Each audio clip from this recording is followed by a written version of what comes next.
Hello साथियों, नमस्कार। आपने देखना शुरू कर दिया आपका अपना YouTube channel DS Mishra official, और आपके अपने चैनल पर एक नए वीडियो सेशन के साथ आपका पुनः हार्दिक स्वागत करते हैं। और अभी का जो वीडियो आपके लिए होगा वह संबंधित होगा जो प्रधान शिक्षक भर्ती परीक्षा की तैयारी के लिए मेरे द्वारा लगातार वीडियो सीरीज लाए जा रहे हैं, उसी कड़ी में आज का यह वीडियो सीरीज होगा। तो जैसा कि अब आप जान चुके हैं कि प्रधान शिक्षक की परीक्षा की तैयारी के लिए जो मैंने डीएलएड 75 अंक की तैयारी और सामान्य अध्ययन जीएस 75 अंक की तैयारी के लिए जो वीडियो सीरीज मैंने शुरू किए हैं, जिसमें डीएलएड 75 अंक की तैयारी के लिए मैंने दो तरह के वीडियो सीरीज शुरू किए हैं। एक है जो यूनिट वाइज है, जो आपको 75 अंक डीएलएड के लिए 8 यूनिट पढ़ने हैं और 60 उसके टॉपिक को पढ़ने हैं। उसके लिए मैं यूनिट वाइज हर पार्ट वाइज आपके लिए वीडियो ला रहा हूं, जितने भी वीवीआई प्रश्न बन सकते हैं शॉर्ट व्याख्या के साथ। वहीं दूसरी तरफ 2020 सीरीज का यह मैं वीडियो लेकर के आ रहा हूं, जिसमें आपको 8 इकाई से मिसलेनियस वीवीआई प्रश्न, वो भी शॉर्ट व्याख्या के साथ, और साथ ही साथ सबसे यूनिक की 5 ऑप्शन के साथ, यानी बीपीएससी जो प्रधान शिक्षक का परीक्षा लेगा उसमें 5 ऑप्शन देगा, और चौथा पांचवा ऑप्शन को समझना बहुत ही ज़रूरी हो जाता है कि उसमें गलती करने से कैसे बचनी होती है।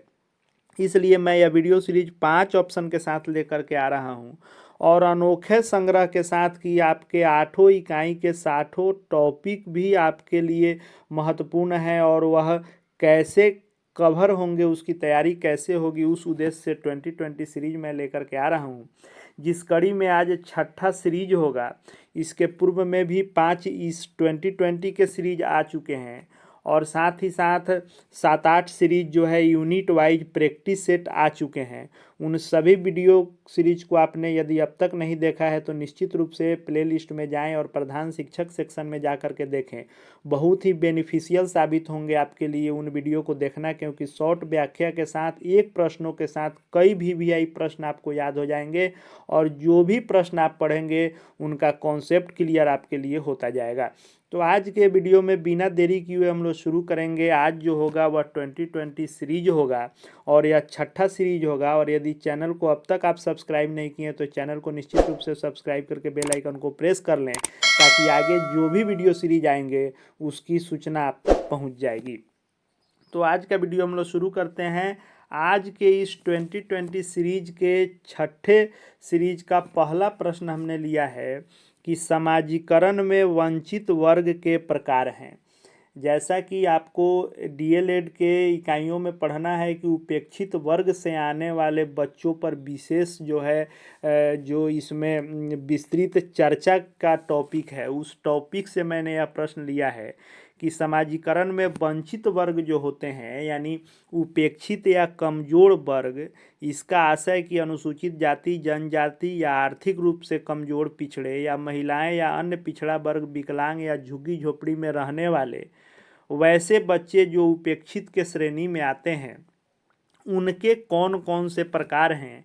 यानी सामाजिक दृष्टि से वंचित, की आर्थिक दृष्टि से वंचित, की सांस्कृतिक दृष्टि से वंचित। तो जो उपेक्षित वर्ग होता है वह समाजीकरण में वंचित वर्ग का जो प्रकार है उसके अनुसार सामाजिक दृष्टि से भी वंचित, आर्थिक दृष्टि से भी वंचित होता है, और सांस्कृतिक दृष्टि से भी वंचित होता है। इसलिए राइट आंसर डी हो जाएगा उपरोक्त में से एक से अधिक। अगला प्रश्न हम लोग देख लेते हैं कि किसने विद्यालय को अमनोवैज्ञानिक तथा बच्चों को उनके स्वाभाविक जीवन से दूर रखने वाला माना है। हम लोग तो यह पढ़ते आए हैं कि विद्यालय जो होता है वह परिवार समाज के बाद जो है विद्यालय भी बचपन के विकास का एक स्रोत है, महत्वपूर्ण संस्था है। लेकिन एक ऐसे भी मनोवैज्ञानिक हैं जो यह मानते हैं कि विद्यालय अमनोवैज्ञानिक होता है तथा बच्चों को उनके स्वाभाविक जीवन से दूर रखने वाला होता है। और यह बात कही है पेस्टालॉजी ने। पेस्टालॉजी का ही यह कथन है कि विद्यालय अमनोवैज्ञानिक होता है तथा बच्चों को उनके स्वाभाविक जीवन से दूर रखने वाला होता है। अगला प्रश्न आज के हम लोग 2020 के छठे सीरीज का तीसरा प्रश्न देखते हैं कि शिक्षा के किस दृष्टिकोण ने शिक्षा का अर्थ एक आध्यात्मिक प्रक्रिया के रूप में माना है। यानी शिक्षा के जो दृष्टिकोण होते हैं वह दार्शनिक भी होते हैं, मनोवैज्ञानिक भी होते हैं और सामाजिक भी होते हैं। लेकिन कौन सा जो है आध्यात्मिक प्रक्रिया के रूप में मानता है इन दिए गए दृष्टिकोणों में? तो देखिए, सामाजिक दृष्टिकोण जो होता है वह सामाजिक दृष्टिकोण यह मानता है कि शिक्षा का अर्थ होता है कि एक पीढ़ी से दूसरे पीढ़ी में उसके सांस्कृतिक मूल्यों, विचारों इत्यादि का स्थानांतरण ही शिक्षा है। मनोवैज्ञानिक दृष्टिकोण यह मानता है कि बच्चों में जन्मजात शक्तियाँ मौजूद होती है, उन्हीं को विकसित करना ही शिक्षा है। और दार्शनिक दृष्टिकोण यह मानता है कि बच्चों के अंतर आध्यात्मिक मूल्यों का जो विकास होता है उसी प्रक्रिया को शिक्षा कहा जाता है। तो यहाँ पूछ रहा है कि आध्यात्मिक प्रक्रिया के रूप में कौन सा दृष्टिकोण मानता है? तो दार्शनिक दृष्टिकोण जो होता है यह आध्यात्मिक प्रक्रिया के रूप में मानता है। राइट आंसर ए हो जाएगा तीसरे प्रश्न का। चौथे प्रश्न को हम लोग देख लेते हैं। चौथा प्रश्न है कि हिंद स्वराज पुस्तक, हिंद स्वराज पुस्तक आपको पढ़ने हैं। हिंद स्वराज पुस्तक के संदर्भ में महात्मा गांधी के सामाजिक दर्शन और शिक्षा के संबंध को रेखांकित करते हुए हिंद स्वराज ही टॉपिक महत्वपूर्ण है इसमें, इसलिए गांधी जी के शिक्षा विचार के साथ साथ हिंद स्वराज से जुड़े हुए भी सभी प्रश्नों को देखने होंगे। तो हिंद स्वराज पुस्तक जो गांधी जी ने लिखी थी वह किस यात्रा के समय लिखी थी? पिछले भी सीरीजों में हमने बताया था कि 1909 ईस्वी में यह पुस्तक लिखी गई थी हिंद स्वराज। और यह हिंद स्वराज पुस्तक महात्मा गांधी ने एक जहाज पर यात्रा के दौरान लिखी थी। और जब उन्होंने वो यात्रा की थी, इंग्लैंड से दक्षिण अफ्रीका की यात्रा की थी, उसी समय नाव पर, जिस नाव का नाम था किल्डोनन कैसल, उसी पर 1909 ईस्वी में इन्होंने यात्रा के दौरान ही यह पुस्तक लिख दी, जिस पुस्तक का नाम हिंद स्वराज था। और यह इंग्लैंड से दक्षिण अफ्रीका की यात्रा के समय इन्होंने लिखी थी। अगला प्रश्न है कि रविन्द्रनाथ टैगोर ने शांति निकेतन में विश्व भारती की स्थापना कब की थी? तो रविन्द्रनाथ टैगोर के द्वारा शांति निकेतन की भी स्थापना की गई थी और रविन्द्रनाथ टैगोर के द्वारा विश्व भारती की भी स्थापना की गई थी। और विश्व भारती केंद्रीय विश्वविद्यालय के रूप में भी मान्यता प्राप्त किया। तो शांति निकेतन की स्थापना आपको 1901 ईस्वी में हुई थी और उसी शांति निकेतन में विश्व भारती की नींव रखी गई थी 1921 ईस्वी में। 1921 ईस्वी में रविन्द्रनाथ टैगोर ने इसकी नींव रखी, लेकिन 6 मई 1922 में यह विधिवत रूप से शांति निकेतन में विश्व भारती स्थापित हुआ। और साथ ही साथ 1951 ईस्वी में रविन्द्रनाथ टैगोर के द्वारा जो शांति निकेतन में विश्व भारती की स्थापना की गई थी, यह विश्व भारती केंद्रीय विश्वविद्यालय का मान्यता प्राप्त किया था 1951 ईस्वी में।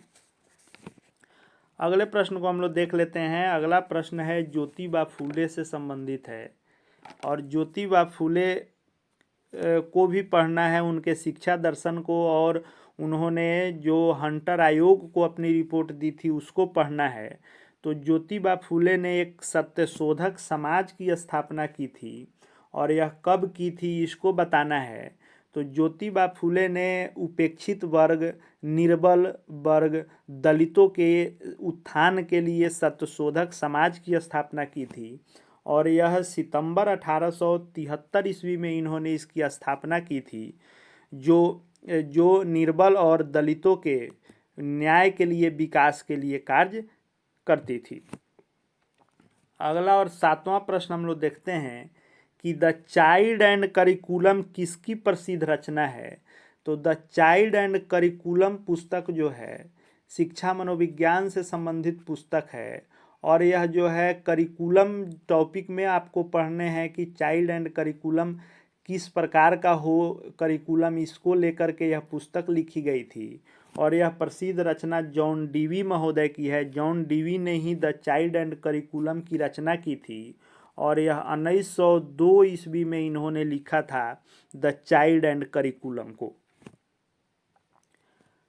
अगला और 8वां प्रश्न हम लोग देख लेते हैं। 8वां प्रश्न है कि विकास को प्रभावित करने वाला आंतरिक कारक नहीं है। बार बार मैं कहता हूं कि प्रश्नों को आपको ध्यान से देना होगा, कई सारे साथी जो है नहीं है वाले पर ध्यान नहीं देते हैं और कमेंट में भी कहते हैं कि गलत आंसर आपने चेक कराया। तो पहले आप यह देखें, पूछ रहा है कि विकास को प्रभावित करने वाला आंतरिक कारक नहीं है, इसको भी ध्यान रखना है कि नहीं है होगा तब तो अलग आंसर होता, नहीं है तो अलग होगा। तो ध्यान रखना है कि नहीं पूछ रहा है। तो वंशानुगत कारक जो होता है वह विकास को प्रभावित करने वाला आंतरिक कारक होता है। जो बच्चा गर्भ में रहता है उसी समय से उसके अंदर जो है इसका प्रभाव पड़ने लगता है वंशानुगत का। और संवेगात्मक कारक जो होता है यह भी आंतरिक कारक ही होता है। बुद्धि भी होती है, ये भी आंतरिक कारण ही होता है। जैविक एवं संरचनात्मक कारक होता है, ये भी आंतरिक ही कारक होता है। लेकिन उसके जीवन में जो घटनाएं घटती है उससे जो उसके बचपन का या उसके विकास पर प्रभाव पड़ता है वह जो है आंतरिक कारक नहीं हो करके यह जो होता है बाह्य कारक होता है। तो यहाँ प्रश्न में यह पूछा जा रहा है कि आंतरिक कारक नहीं है, तो चूंकि यह नहीं है इसीलिए राइट आंसर सी हो जाएगा कि जीवन की घटनाएं जो होती है वह बाह्य कारक होती है जो विकास को प्रभावित करती है। अगला प्रश्न है कि उत्तर बाल्यकाल की अवस्था कौन सी है। तो उत्तर बाल्यकाल की अवस्था को बताना है आपको। तो बाल्यकाल की जो अवस्था होती है वह पूरे बाल्यकाल की अवस्था होती है 2 से 12 वर्ष, और 2 से 12 वर्ष की अवस्था को बाल्यकाल की अवस्था कहते हैं।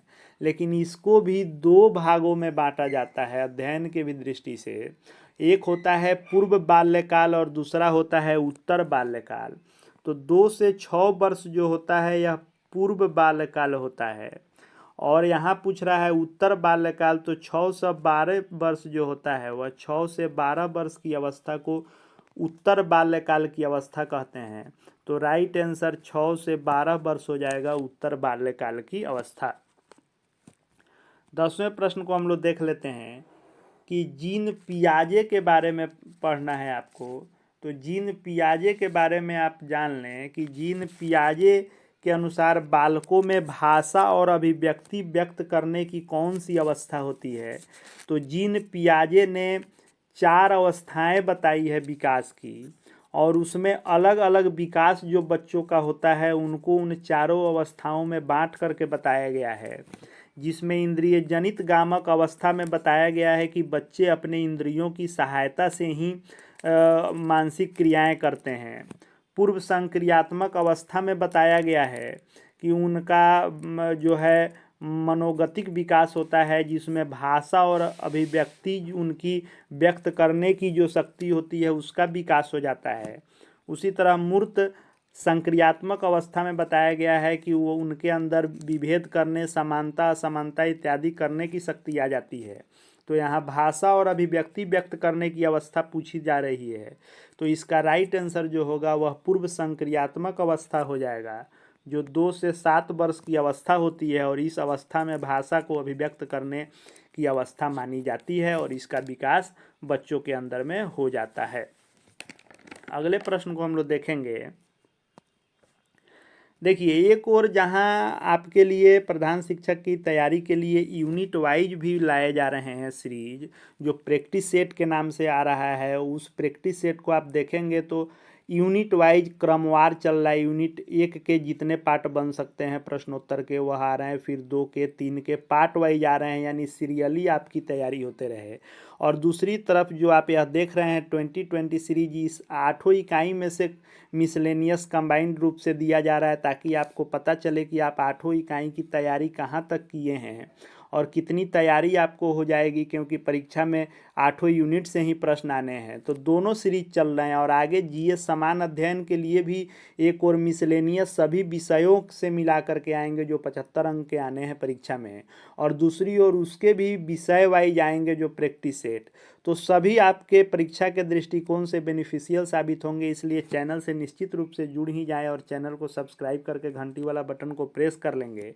वीडियो आपको लगे कि उपयोगी हो रहा है, क्योंकि इन 20 प्रश्नों को ढूंढ के लाने में बहुत समय आपके लिए देना होता है, तब जाकर के इन 20 VVI प्रश्नों को लाया जाता है और इनको व्याख्या सहित कॉन्सेप्ट क्लियर करने की कोशिश की जाती है। तो वीडियो उपयोगी लग रहा हो तो लाइक करके प्रोत्साहित जरूर करेंगे, साथ ही साथ अन्य साथियों के बीच में ग्रुपों में अधिक से अधिक शेयर करेंगे और कमेंट करके बताएंगे कि और किस टॉपिक पर वीडियो आप देखना चाहते हैं। फिर हम लोग आगे की प्रश्नों को देख लेते हैं। 11 नंबर प्रश्न है कि सृजनात्मकता मौलिक परिणामों को अभिव्यक्त करने की मानसिक प्रक्रिया है। यह किसका कथन है? किसने कहा कि सृजनात्मकता मौलिक परिणामों को अभिव्यक्त करने की मानसिक प्रक्रिया है? तो एक मनोवैज्ञानिक हैं क्रो एवं क्रो। तो क्रो एवं क्रो महोदय ने ही कहा है कि सृजनात्मकता क्रिएटिविटी जो होती है वह मौलिक परिणामों को ही अभिव्यक्त करने की मानसिक प्रक्रिया होती है। वहीं जेम्स ड्रेवर महोदय के भी कथन को पिछले सीरीज में हमने शामिल किया था कि इन्होंने कहा था कि सृजनात्मकता का अर्थ है कि नए चीज़ों का सृजन करना, नए वस्तुओं को उत्पादित करना ही सृजनात्मकता है। तो यह जो कथन दिया गया है कि मौलिक परिणामों को अभिव्यक्त करने की मानसिक प्रक्रिया है, यह क्रो एवं क्रो का कथन है। 12 नंबर प्रश्न है कि जॉन बॉल्बी के लगाव सिद्धांत को आपको पढ़ना है। तो उस लगाव सिद्धांत के अनुसार बच्चा जो होता है वह किसी चीज़ों को पकड़ना, मुस्कुराना, रोना आदि क्रियाओं द्वारा किस अवस्था में संबंध स्थापित करता है, यानी वह कौन सी अवस्था होती है जिसमें बच्चा किसी चीज़ों को, व्यक्ति को, हाथों को किसी के पकड़ करके खुशी जाहिर करने के लिए मुस्कुरा करके, किसी समस्या में है या किसी चीज़ उसको मांगनी है तो रो करके, इन क्रियाओं के द्वारा ही संबंध स्थापित करता है। तो जैसा कि आप जान रहे हैं कि जॉन बॉल्बी ने लगाव के 4 सिद्धांत दिए हैं और चारों सिद्धांतों को पढ़ने हैं और चारों सिद्धांत से प्रश्न मैं हर सीरीज में बदल बदल कर ला रहा हूं। तो यह जो संबंध स्थापित करने की अवस्था दी गई है, यह जो होती है यह लगाव से पहले की अवस्था होती है, यानी 1.5 माह से लेकर के और 6 से 8 माह तक का बच्चा जब रहता है तो वह किसी भी चीज़ों को पकड़कर, अपने लोगों को हाथ पकड़ के, मुस्कुराकर, रोकर, इन्हीं क्रियाओं के द्वारा संबंध लोगों से स्थापित करता है। लगाव एक उसका क्रिएट होना शुरू होता है। तो लगाव से यह पहले की अवस्था होती है। 13 नंबर प्रश्न है कि कोहलबर्ग ने नैतिक विकास के सिद्धांत को कितनी अवस्थाओं एवं कितने स्तर में बांटा है?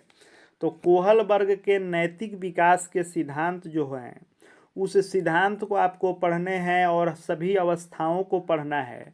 तो कोहलबर्ग ने क्या किया है कि नैतिक विकास के सिद्धांत को अपने 6 अवस्था में बांटा है और 3 स्तर में बांटा है।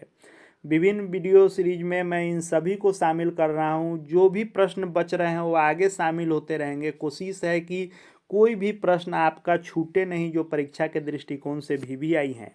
तो कोहलबर्ग ने नैतिक विकास के सिद्धांत को 6 अवस्थाओं और 3 स्तरों में बांटा है। अगला और 14 नंबर प्रश्न है कि ECCE नियोजन में महत्वपूर्ण भूमिका कौन से निभाते हैं, यानी दिए गए विकल्पों में से। ECCE होता है early childhood and care education, और यह जो है इसका नियोजन जो होता है इसमें सरकारी क्षेत्र, निजी क्षेत्र या NGO कौन महत्वपूर्ण भूमिका निभाते हैं। तो यह तीनों अपनी भूमिका निभाते हैं ECCE के नियोजन में। इसलिए राइट आंसर डी हो जाएगा, यानी उपयुक्त में से एक से अधिक हो जाएगा जो इसमें अपनी भूमिका निभाते हैं। अगला और 15 नंबर हम लोग प्रश्न देख लेते हैं। 15 नंबर प्रश्न है कि लिखने संबंधी अशक्तता कौन सी है। तो पिछले सीरीजों में भी मैं हर सीरीज में लगभग यह शामिल कर रहा हूँ अशक्तता से संबंधित प्रश्न, क्योंकि परीक्षा में यह निश्चित रूप से आएंगे। पिछली बार प्रधानाध्यापक परीक्षा में भी प्रश्न आए थे और लिखने संबंधी, पढ़ने संबंधी और गणित संबंधी विभिन्न प्रकार की अशक्तता होती है, उसको एक नाम दिया गया है, वह हमको पढ़ने हैं। तो लिखने संबंधी अशक्तता जो होती है उसे अग्रेफिया कहते हैं, और अग्रेफिया जो होती है वह लिखने संबंधी अशक्तता होती है। वहीं एलेक्सिया और डिसलेक्सिया जो होती है यह पढ़ने संबंधी अशक्तता होती है। तो राइट आंसर ये हो जाएगा, लिखने संबंधी अशक्तता को अग्रेफिया कहते हैं। 2020 सीरीज के इस छठे सीरीज के 16 नंबर प्रश्न को हम लोग देख लेते हैं। 16 नंबर प्रश्न है कि यूनिसेफ को नोबेल शांति पुरस्कार कब मिला? तो यूनाइटेड नेशन चाइल्ड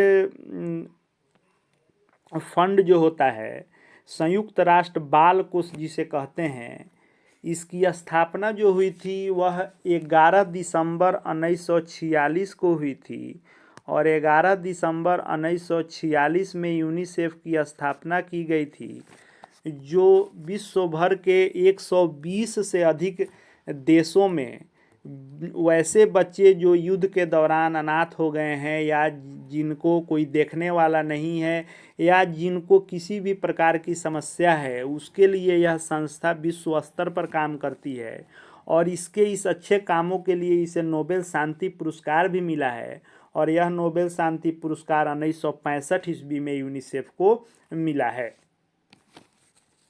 अगले प्रश्न को हम लोग देख लेते हैं और आज का अगला प्रश्न और 17 नंबर प्रश्न है कि आरटी यानी राइट टू एजुकेशन शिक्षा के अधिकार कानून के अनुसार विद्यालय जो मैनेजमेंट कमेटी होती है यानी विद्यालय प्रबंधन समिति जो होता है, जिसमें 16 सदस्यीय यह समिति होती है, जिसमें बच्चों के माता पिता, शिक्षक, पंचायत प्रतिनिधि और जो विभिन्न मंच के बच्चे होते हैं, शिक्षाविद इत्यादि को शामिल किया जाता है और सभी कैटेगरी के लोगों को भी इसमें शामिल किया जाता है। तो इसमें जो नियम रखा गया है उसके अनुसार महिलाओं की भागीदारी इसमें कितनी होनी चाहिए?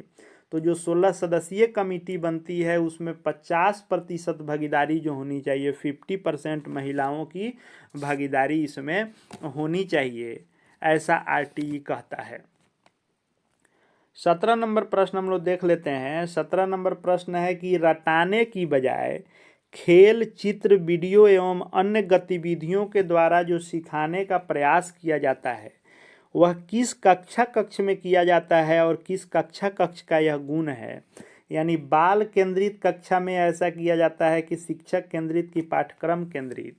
तो रटाने की विधि के बजाय खेल, चित्र, वीडियो या बहुत सारे गतिविधियों के द्वारा, जो हाल ही में आपने देखा होगा कि चहक इत्यादि कार्यक्रम जो लाए गए थे FLN के तहत, तो ऐसे कक्षाओं को बाल केंद्रित कक्षा माना जाता है और बाल केंद्रित कक्षा का यह गुण होता है। राइट आंसर ए हो जाएगा 18 नंबर प्रश्न का।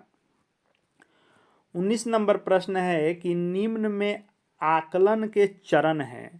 आकलन का अर्थ यह होता है कि एक तरह से मान लीजिए कि जो शिक्षण अधिगम विधि होती है उसके तहत ही आकलन है और दोनों समानांतर एक साथ चलने वाली प्रक्रिया है, यानी शिक्षण अधिगम और आकलन।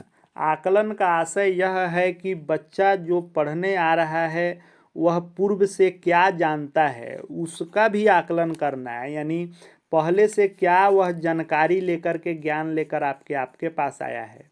पुनः आपके द्वारा जब कक्षा ले ली जाती है उसके बाद भी आकलन किया जाता है कि बच्चे में और क्या विकास हुआ और बच्चा क्या जान पाया, कहाँ कमी रह गई। इसी को आकलन कहते हैं, जो आपके शिक्षण से पहले का भी आपको अनुमान लगाना होता है और शिक्षण के बाद का भी आपको पता करना होता है। उसके जो चरण है उस चरण के अनुसार आपको बताने हैं कौन से इसमें चरण है। भिन्न भिन्न स्रोतों एवं विधियों द्वारा सूचना एकत्र करना, सूचनाओं को दर्ज करना एवं सूचनाओं से अर्थ निकालना। तो जो बच्चे पढ़ने आएंगे भिन्न भिन्न स्रोतों या विधियों से आपको पहले सूचना एकत्र करनी है कि आखिर वह पहले से कहाँ तक पढ़े हैं, क्या जानते हैं, क्या नहीं जानते हैं। उन सूचनाओं को दर्ज भी करना है कि उनके बारे में आपके पास पूरा डिटेल्स रहे कि उनकी जानकारी कहाँ तक है, क्या उनमें कमी है, कहाँ तक वह पढ़े हैं, क्या क्या जान रहे हैं। और उन सूचनाओं से अर्थ भी निकालना है कि अब इसके बाद उनको उससे ऊपर ले जाने के लिए और अच्छे ढंग से उनमें विकास करने के लिए, पढ़ाने के लिए और क्या क्या करने होंगे वह अर्थ निकालना होगा। तो यह तीनों चरण हैं, इसलिए राइट आंसर डी हो जाएगा उपरोक्त में एक से अधिक। और यह चौथा और पांचवा ऑप्शन बहुत ही महत्वपूर्ण हो जाता है बीपीएससी के सभी परीक्षाओं में। जिन्होंने यह परीक्षा पहले बीपीएससी की कोई भी परीक्षा, चाहे शिक्षक वाला हो या संयुक्त वाला हो, कोई भी परीक्षा दिए होंगे उनको पता होगा कि कैसे बीपीएससी ऑप्शन में ही फंसाता है, आसान प्रश्नों में भी लोग गलती करके आ जाते हैं। क्योंकि एक यदि आपको ऑप्शन याद है, दूसरा आपको नहीं याद है उसके बारे में, तो एक जैसे ही आप देखेंगे टिक करेंगे, लेकिन यदि उस दूसरा ऑप्शन भी उसका उत्तर है तब आपको चौथे ऑप्शन के साथ जाना होगा। और यदि दिए गए तीनों में से कोई नहीं है तब भी आपको पांचवा जाना होगा, या पूछ रहा हो कि नहीं है तब भी पांचवा जाना होगा। तो चौथे पांचवे में बहुत फंसाने वाला ऑप्शन होता है बीपीएससी का, इसलिए मैं इस सीरीज में 5 ऑप्शन को शामिल किया हूँ। 20 नंबर प्रश्न हम लोग देख लेते हैं कि नेतृत्व व्यवस्था के अंतर्गत एक शिक्षक के गुण नहीं है। नेतृत्व व्यवस्था विद्यालय के लिए और विद्यालय के प्रबंधन समिति के लिए, सभी के लिए आवश्यक है। तो शिक्षक के अनुसार कौन से गुण नहीं है, फिर यहाँ ध्यान देने वाली बात है, पूछ रहा है कौन सा गुण नहीं है। तो एडमिनिस्ट्रेटिव जो होता है, प्रशासनिक भी होना चाहिए नेतृत्व उनका, कि प्रधानाध्यापक और शिक्षकों के बीच समन्वय बना रहे। सामूहिक भी होना चाहिए कि उनके साथ कार्य करने वाले अन्य शिक्षक कर्मचारियों के बीच समन्वय हो। शिक्षण शास्त्रीय भी होना चाहिए, वे जिस विषय के शिक्षक हैं या जो चीज़ पढ़ाने जा रहे हैं उसमें उनको दक्षता हासिल होनी चाहिए। तो यह तीनों गुण हैं। तो यदि पूछता कि शिक्षक के कौन से गुण हैं, यह नहीं दिया रहता, तब यह आंसर होता कि उपरोक्त में एक से अधिक, लेकिन यहाँ पूछ रहा है कौन से गुण नहीं है। तो चूंकि यह तीनों गुण हैं और पूछा जा रहा है कौन गुण नहीं है, तो तीनों हैं, इसलिए राइट आंसर पांचवा ऑप्शन हो जाएगा, उपरोक्त में से कोई नहीं। ऐसे ही आपको ऑप्शन को छांटने होंगे। तो यह तीनों हैं, इसलिए कौन नहीं है पूछ रहा है, तो यह नहीं है, तो राइट आंसर ई हो जाएगा।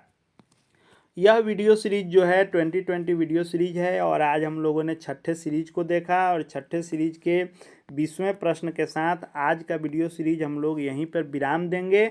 और आगे भी प्रधान शिक्षक की तैयारी के लिए डीएलएड 75 अंक और समान अध्ययन 75 अंक, दोनों 150 प्रश्नों की तैयारी के लिए आपके लिए video series practice set, unit wise और मिसलेनियस और पूरे फुल प्रैक्टिस सेट इत्यादि परीक्षा तक सभी लगातार आते ही रहेंगे।